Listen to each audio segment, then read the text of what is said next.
Okay, so think about who we learned about. We learned about Socrates, Plato, and Aristotle. So think about who those people were.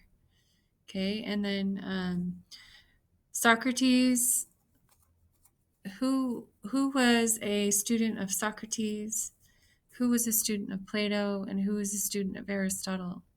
If you remember, we talked about Alexander the Great being a student of Aristotle. So today's story, we're going to be learning more about him. Um,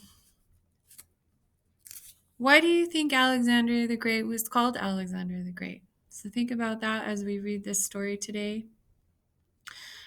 What made Alexander the Great different from other people at the time that he was alive? And what do you think he looked like? Or what kind of a person do you think he was? So listen carefully to the story to find out if your predictions were correct.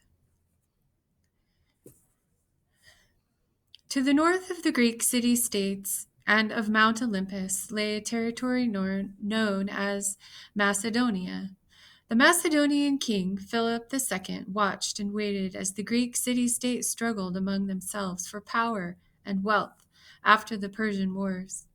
It seemed that they could work together brilliantly when they faced a common enemy, such as Persia, but afterward they would go back to competing against one another.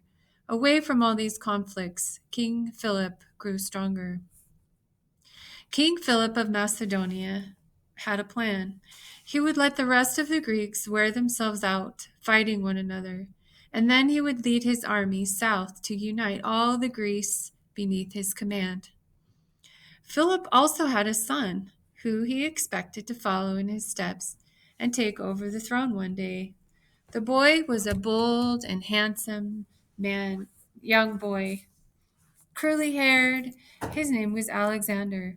At first, Philip was a bit disappointed when it became clear that Alexander would not grow up to be a tall, strapping fellow like his father.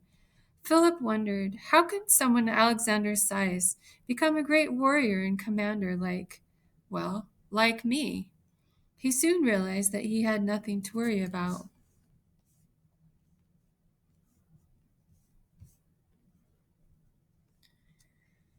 Alexander was determined to be the best of everything he did. He constantly practiced with sword and spear, hour after hour.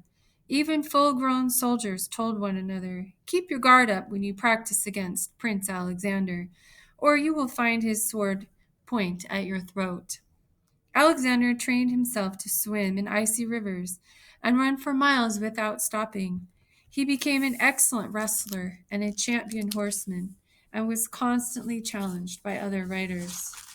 But Alexander was more than strong and sturdy. He was intelligent too. Realizing this, Philip told his son, "I have arranged to have the greatest thinker in the world come here to teach you. He is the famous Aristotle. Treat him with respect." Alexander came to love and honor this wise Aristotle and tried to learn all that he could from him. Pleased with his student, Aristotle taught the prince more than science and mathematics. He also tried to pass along all that the Greeks, especially the Athenians, had learned about leading a civilized and well-balanced life. Alexander also loved to study the poem of Pindar. Alexander listened when Aristotle taught him the importance of observing and studying before making decisions.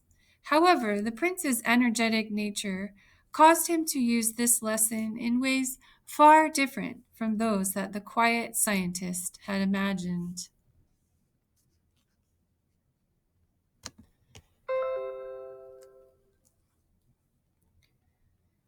One famous example occurred when Alexander was in the early teens and set his eyes on a magnificent horse named Bo- Biocephalus. Biocephalus. Alexander told his father's groomsman that this horse I want to ride. The head groomsman bowed. "I'm sorry, your